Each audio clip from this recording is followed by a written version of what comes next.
आप देख रहे हैं नई खबर, सिर्फ सच। अभी माननीय उच्च न्यायालय का फैसला अरविंद केजरीवाल जी के मामले में आया है, लेकिन जैसा पिछले कई दिनों से लगातार मैं कह रहा हूं, मैं फिर उस बात को दोहरा रहा हूं पूरी मजबूती के साथ और जिम्मेदारी के साथ कि ये पूरा का पूरा मामला भारत की राजनीति में आजादी के बाद से लेके सबसे बड़ा राजनीतिक षड्यंत्र है। एक गहरी साजिश के तहत यह मामला बनाया गया है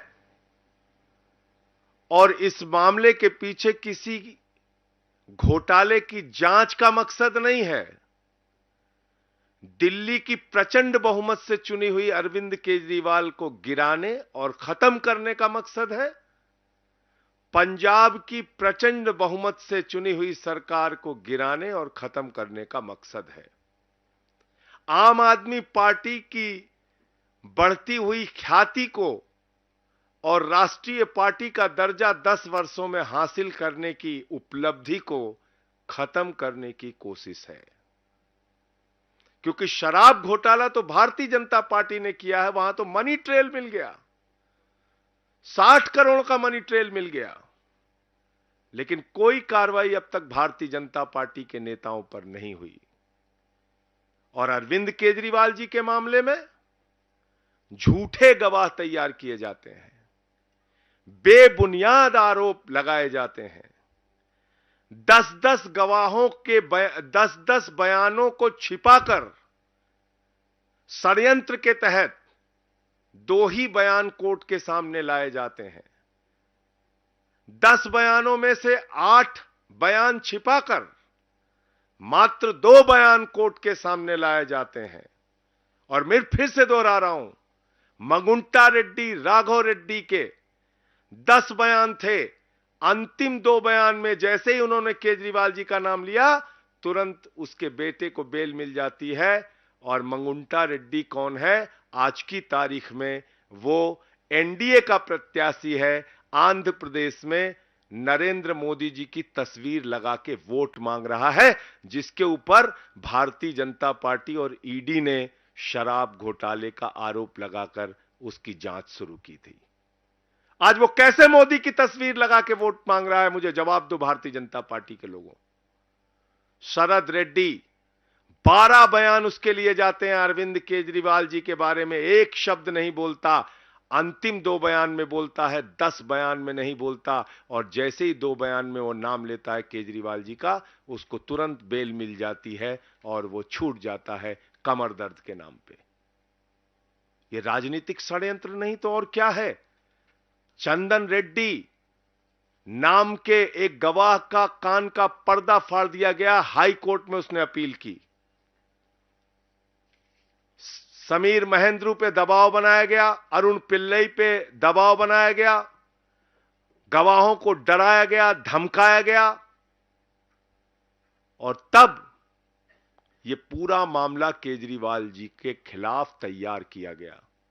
मैं पूछना चाहता हूं भारतीय जनता पार्टी के लोगों से, मैं पूछना चाहता हूं हिंदुस्तान की राजनीति में आजादी के बाद से लेकर अब तक की सबसे भ्रष्ट पार्टी भारतीय जनता पार्टी से और बीजेपी की सरकार से, क्या आप मुझे जरा बताइए कि जब 60 करोड़ का सीधा मनी ट्रेल तुम्हारे खिलाफ मिल गया तो तुम्हारे नेताओं से पूछताछ ईडी और सीबीआई क्यों नहीं कर रही? क्यों नहीं अब तक एलजी ने चिट्ठी लिखी, जांच की?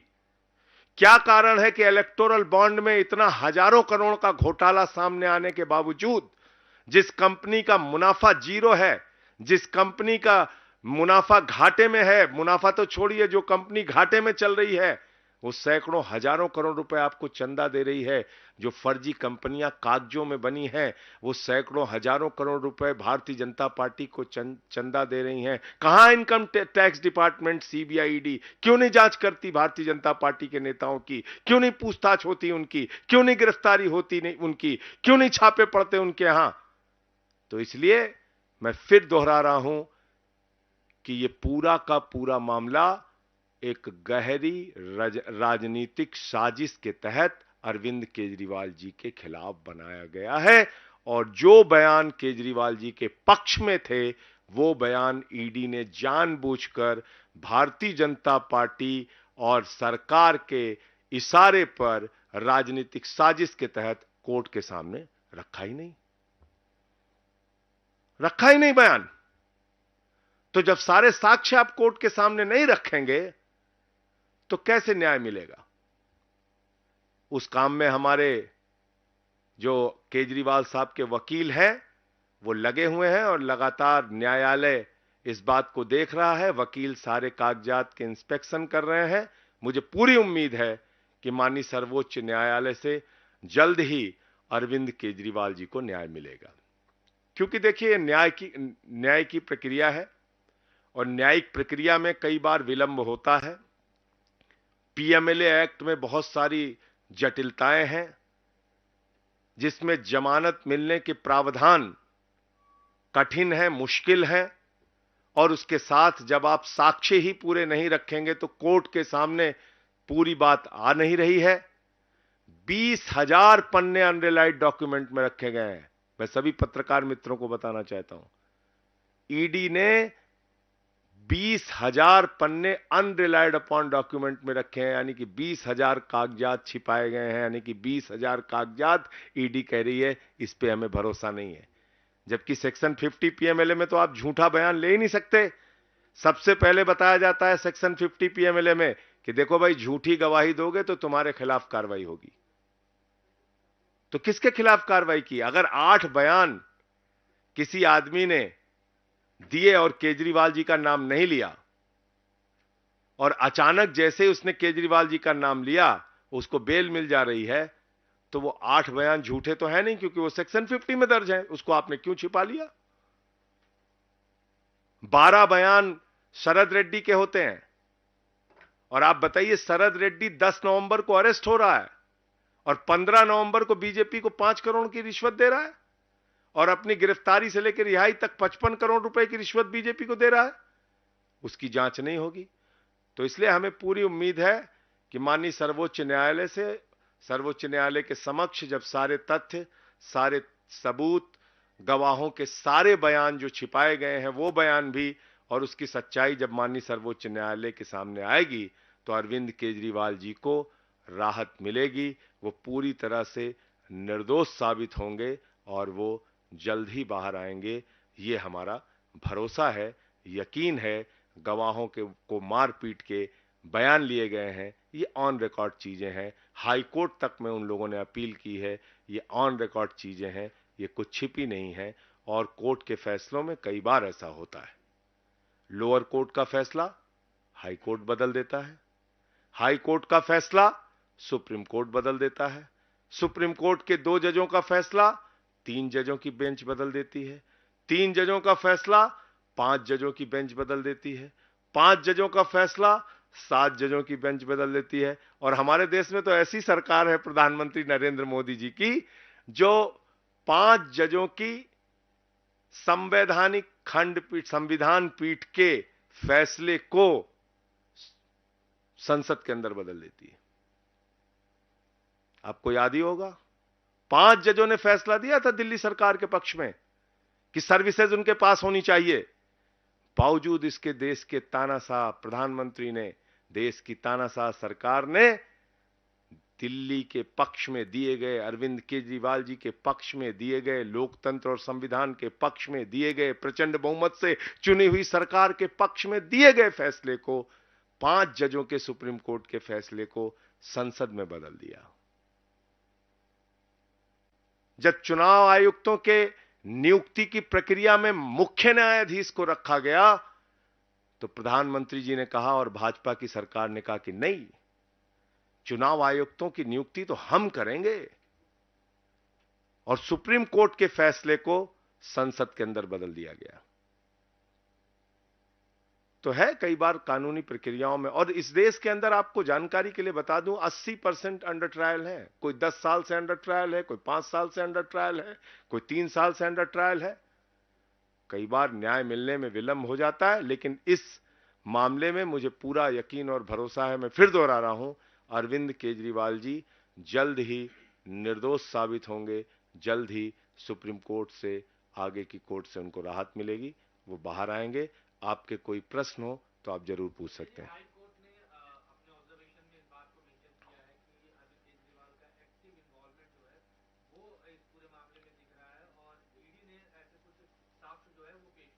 तो ईडी ने जो साक्ष्य अरविंद केजरीवाल जी के पक्ष में हैं वो नहीं पेश किए ना, मैंने तो आपको बताया।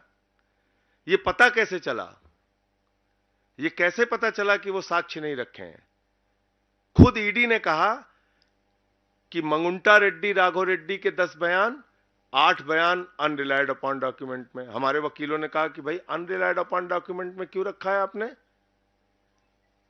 8 बयान अगर आपने दो गवाहों के दर्ज किए, जो आरोपियों के दर्ज किए, जो सरकारी गवाह बने, तो आपने उसको अनरिलायड अपॉन डॉक्यूमेंट में क्यों रख दिया? छिपा क्यों लिया? भाई ईडी का दफ्तर कोई म्यूजियम तो है नहीं, ईडी का दफ्तर कोई रद्दी की टोकरी की जगह तो है नहीं कि वहां पे आप कागज इकट्ठा कर रहे हैं, रख रहे हैं। आपने कागज इकट्ठा किया है किसी को दोषी साबित करने के लिए ना, तो सारे कागजात आप माननीय न्यायालय के सामने रखिए। क्यों नहीं रखा आपने? तो कोर्ट ने कहा अभी इसी मार्च में, आप सबकी जानकारी के लिए बता दूं, इसी मार्च में ऑर्डर हुआ पिछले महीने कि भाई जो आरोपी का अधिकार है कि उसके खिलाफ जितने भी साक्ष्य आपने रखे हैं, इकट्ठा किए हैं, वो उनके वकीलों को दिखाइए। तब वकील गए हमारे, उन्होंने देखा, वो हैरान हो गए। मतलब एक ही आदमी के आपने 7 बयान लिए, 6 बयान में राघव रेड्डी ने नाम नहीं लिया, 6 आपने छिपा लिया, 1 दिखा दिया। एक ही आदमी के 3 बयान मंगुंटा रेड्डी के आपने लिए, जो इस समय मोदी की तस्वीर लगा के वोट मांग रहा है, सोचिए आप। 2 बयान आपने छिपा लिए, 1 बयान जिसमें केजरीवाल का नाम लिया, वो रख दिया कोर्ट के सामने। और तुरंत ही जैसे केजरीवाल जी का नाम वो ले रहा है, उसकी बेल हो जा रही, जमानत हो जा रही राघव रेड्डी की। इसी तरीके से शरद रेड्डी का मामला है, 12 बयान उसने दिए, 10 बयानों में केजरीवाल जी का नाम नहीं लिया। अब 6 महीने उसको जेल में रखा। अब हर आदमी संजय सिंह तो है नहीं, 6 महीने में टूट गया वो, उसने दे दिया बयान, केजरीवाल जी के खिलाफ बयान दिया जैसे ही, वैसे ही उसको जमानत मिल गई कमर दर्द के नाम पे। तो ये है हकीकत, ये बयान रखे ही नहीं गए हैं। मैं सभी पत्रकार बंधुओं को जिम्मेदारी से यह बताना चाहता हूं कि ये बयान अभी कोर्ट के सामने नहीं रखे गए हैं। इंस्पेक्शन का ऑर्डर जब कोर्ट से मिला और इंस्पेक्शन करने जब हमारे वकील गए, तब इन बयानों को देखा और वो हैरान रह गए कि जो बयान केजरीवाल जी के पक्ष में है, या जिन बयानों में केजरीवाल जी का नाम नहीं है, केजरीवाल जी के नामों का जिक्र नहीं है, वो बयान ऑन रिकॉर्ड नहीं लाए गए कोर्ट के समक्ष। यही है गहरी राजनीतिक साजिश। संजय जी, आपने शुरू में कहा कि पंजाब सरकार को तोड़ने की षड्यंत्र, कैसे? भाई जब आप आम आदमी पार्टी के मुखिया को गिरफ्तार करके जेल में डाल देंगे, आपको पता है जिस दिन केजरीवाल जी के घर पर छापा पड़ा और उनकी गिरफ्तारी हुई, ठीक दूसरे दिन इनकम टैक्स का छापा गुलाब सिंह यादव के यहां पड़ गया, हमारे एक एमएलए के यहां। उसके तुरंत बाद हमारे एक मंत्री कैलाश गहलोत को ईडी के दफ्तर में बुला के 4.5 घंटे पूछताछ की गई। उसके तुरंत बाद हमारे एक विधायक दुर्गेश पाठक को बुला के पूछताछ की गई। तो आप समझ सकते हैं, यही तो हुआ था महाराष्ट्र में। और क्या हुआ था? एक एक की जांच शुरू की, फाइल दिखाया, दबाव बनाया, पार्टी तोड़ा। तो ये प्रक्रिया जो दिल्ली में शुरू हुई है, ये रुकने वाली थोड़ी है। इसके पीछे का मकसद है पूरी की पूरी आम आदमी पार्टी को भारतीय जनता पार्टी की तानाशाह सरकार के द्वारा खत्म करना, ये मकसद है। और वो लोग ये काम कर रहे हैं। पत्रकार बंधुओं से मैं बताना चाहता हूं, जिसकी सरकार में 15 लाख करोड़ रुपए पूंजीपतियों का माफ किया गया, जिसकी सरकार में बैंक घोटाला करके नीरव मोदी, मेहुल चौकसी, नितिन संदेशरा, ललित मोदी, विजय माल्या हजारों करोड़ रुपए लूटकर हिंदुस्तान का विदेशों में बैठे हुए हैं, जिसकी सरकार में इलेक्टोरल बॉन्ड का हजारों करोड़ रुपए का घोटाला हुआ, लेकिन उनके खिलाफ कोई जांच नहीं होती, जिसकी सरकार में पूरब से लेकर पश्चिम तक, उत्तर से लेकर दक्षिण तक चुन चुन के महाभ्रष्टाचारियों को प्रधानमंत्री जी ने गले लगाकर अपनी पार्टी में शामिल किया। वो लोग भ्रष्टाचार के खिलाफ बोलते हैं। मैं तो बार बार इस बात को कह रहा हूं कि भ्रष्टाचार के खिलाफ बीजेपी बोलती है तो लगता है ओसामा बिन लादेन और डाकू गब्बर सिंह अहिंसा पे उपदेश दे रहे हैं। संजय जी, जिस लिकर पॉलिसी के तहत अरविंद केजरीवाल जी के ऊपर कार्रवाई हुई है, वैसे ही कह रहे हैं कि पंजाब में भी वही लिकर पॉलिसी जो है अप्लाई की गई है और पंजाब में भी वैसी एक बार जो है जांच ईडी द्वारा होनी चाहिए। किस बात की जांच करेंगे आप? जबरदस्ती जांच करेंगे? आप यहां की पॉलिसी की जांच करेंगे और इलेक्टोरल बॉन्ड में अलग अलग कंपनियों ने बीजेपी को चंदा दिया और तुरंत बाद उनको 3,08,000 करोड़ के ठेके मिले हैं। छोटा मोटा नहीं, 3,08,000 करोड़। जीरो लगाते लगाते थक जाएंगे आप। ईडी सीबीआई का छापा पड़ा कंपनियों पर। यहां जलंधर या लुधियाना में भी वो कंपनी गेमिंग, कौन सी फ्यूचर गेमिंग करके है वो कंपनी, यहां पे भी उसके ऑफिस वगैरह है।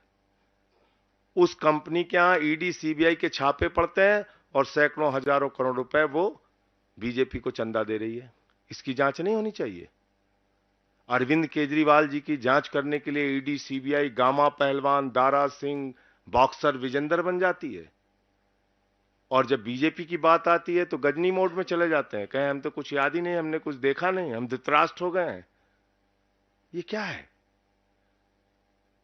ये खुला मिसयूज है जांच एजेंसियों का, सीना ठोक के मिसयूज है, दादागिरी के साथ मिसयूज है कि ठीक है हम कर रहे हैं तुम्हारी सरकार गिराने के लिए। तो इसलिए चुनाव आयोग को तुरंत हस्तक्षेप करना चाहिए। टीएमसी के लोग जो बैठे हुए हैं उनकी मांग बिल्कुल जायज है कि आप इनकम टैक्स डिपार्टमेंट, आईटी के और सीबीआई के और ईडी के डायरेक्टर्स को हटाइए। जो ऑफिशियल्स ये सब काम कर रहे हैं उनका ट्रांसफर कीजिए। अब आप चुनावी, भाई प्रधानमंत्री जी की हालत उस बच्चे की तरीके से हो गई जो अपने पिता के पास पहुंचता है, कहता है पापा हम फर्स्ट आए, पापा हम फर्स्ट आए, पापा हम फर्स्ट आए। पापा ने पूछा भैया कितने प्रतियोगी थे? बोला अकेले दौड़ रहे थे। अकेले ही दौड़ रहे हैं। सारे पहलवानों को पकड़ के आपने जेल में डाल दिया और आप कह रहे हैं कि हम फर्स्ट आ गए। केजरीवाल की गिरफ्तारी के बाद अब आप सीनियर हैं, भगवंत मान हैं, आज विधायकों से मिले, मंत्रियों से मिले, क्या स्ट्रेटजी बनाई है? क्योंकि पंजाब अहम है, दिल्ली अहम 23 सीटें जहां पे आम आदमी पार्टी चुनाव लड़ रही है, उन 23 सीटों पर पूरा तन मन धन से 4 गुना मेहनत और ताकत से हमारा कार्यकर्ता प्रचार करेगा, हमारे विधायक, हमारे मंत्री, हमारे नेता प्रचार करेंगे और वो सारे चुनाव हम लोग जीतने के लिए भरसक प्रयास करेंगे, नंबर 1। और जहां भी इंडिया गठबंधन के कैंडिडेट हैं, जिन राज्यों में हम चुनाव नहीं लड़ रहे हैं, वहां भी हमारी पार्टी इंडिया गठबंधन के प्रत्याशियों के लिए प्रचार करेगी। और एक बात मैं आप लोगों से बहुत साफ कह देना चाहता हूं, 400 पार ये भी एक जुमला है। 400 पार एक झूठा जुमला है, इसके अलावा कुछ नहीं है। आप में से बहुत सारे पत्रकार बहुत दिन से पत्रकारिता में हैं, आप लोग बहुत वरिष्ठ पत्रकार हैं, इसमें बहुत सारे, आप जानते हैं कोई पार्टी अगर चुनाव जीत रही होती है तो ऐसे पागलों की तरह काम नहीं करती कि निर्वाचित मुख्यमंत्री को पकड़ो और जेल में डाल दो। ऐसे नहीं काम करती। इतनी राजनीतिक समझ तो हम लोगों को भी है कि घबराहट है मोदी जी को। और क्यों घबराहट है? क्योंकि महाराष्ट्र में सीट कम हो रही है, कर्नाटक में सीट कम हो रही है, बिहार में सीट कम हो रही है, हरियाणा में सीट कम हो रही है, पंजाब में सीट कम हो रही है, मध्य प्रदेश में सीट कम हो रही है, राजस्थान में सीट कम हो रही है, झारखंड में सीट कम हो रही है। आप देखिएगा इनकी सीटें कम होंगी। संजय जी, लेकिन बीजेपी ने जो ये शराब घोटाला इसी को मसला बना के आम आदमी पार्टी के खिलाफ प्रचार शुरू कर दिया है। पंजाब की बात करें या दूसरे राज्यों की बात करें, वो आम आदमी पार्टी पर इसी मसले को लेकर निशाना साध रहे हैं कि जो अपने आप को कट्टर ईमानदार कहते थे, आज उन्हीं पर भ्रष्टाचार के एलिगेशन लगे। सर मैं आपसे एक ही चीज पूछ रहा हूं कि आपने आम आदमी पार्टी के नेताओं पे तो इतने सारे छापे मार दिए, 1 रुपए कहीं बरामद हुए?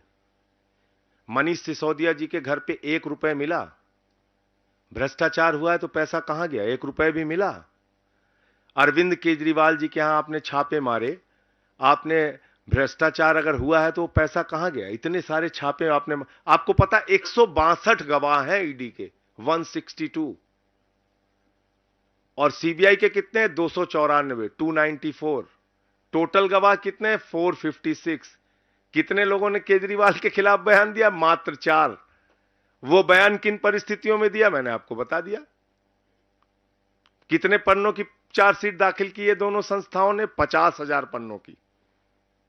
कब तक ये गवाही चलेगी? कब तक उनकी पूछताछ चलेगी? कब तक ये ट्रायल इसका शुरू करेगा? 2 साल से जांच चल रही है, ट्रायल नहीं शुरू हुआ। अब तक ट्रायल ही नहीं शुरू हुआ। तो आप 20 साल तक जांच करते रहिए, और इसमें जो सजा है वो 3 साल से लेकर 7 साल सजा है। 3 साल से लेकर 7 साल सजा है, और जो जांच करने की इनकी तैयारी है वो 20 साल तक इनका मामला चलेगा। बताइए, 34 इसमें 34 आरोपी हैं, 34 आरोपियों के अलग अलग वकील हैं। एक गवाह आएगा, उससे 34 वकील पूछताछ करेंगे। बताइए आप, वो तो मूर्छित होकर गिर जाएगा गवाह बेचारा। एक गवाह की पूछताछ में कई तारीखें लगेंगी। आप समझ सकते हैं ये क्या मामला तैयार किया गया है। तो ये जो आप बता रहे हैं, ऐसी कहानियां ये लोग चलाते हैं, ये हुआ है, वो हुआ है, वो हुआ है। अरे भैया, भ्रष्टाचार हुआ है तो पैसे कहां चले गए? आसमान ने निगल लिया, जमीन ने निगल लिया, कहां गया पैसा? जबरदस्ती का हवाई, और जो दिख रहा है मनी ट्रेल, मैंने बताया तो 60 करोड़ रुपए। मतलब 10 नवंबर को एक शरद रेड्डी, जिसको खुद ईडी ने कहा, संजय सिंह ने नहीं कहा, ईडी ने कहा कि ये किंग पिन है, मुख्य घोटालेबाज है, और 15 नवंबर को वो बीजेपी को 5 करोड़ दे रहा है, उसके बाद मिला के करीब 55 करोड़ रुपए अपनी रिहाई तक दे रहा है। उस पे ईडी सीबीआई कार्रवाई नहीं करती। नई खबर, शहर आपका, खबर आपकी।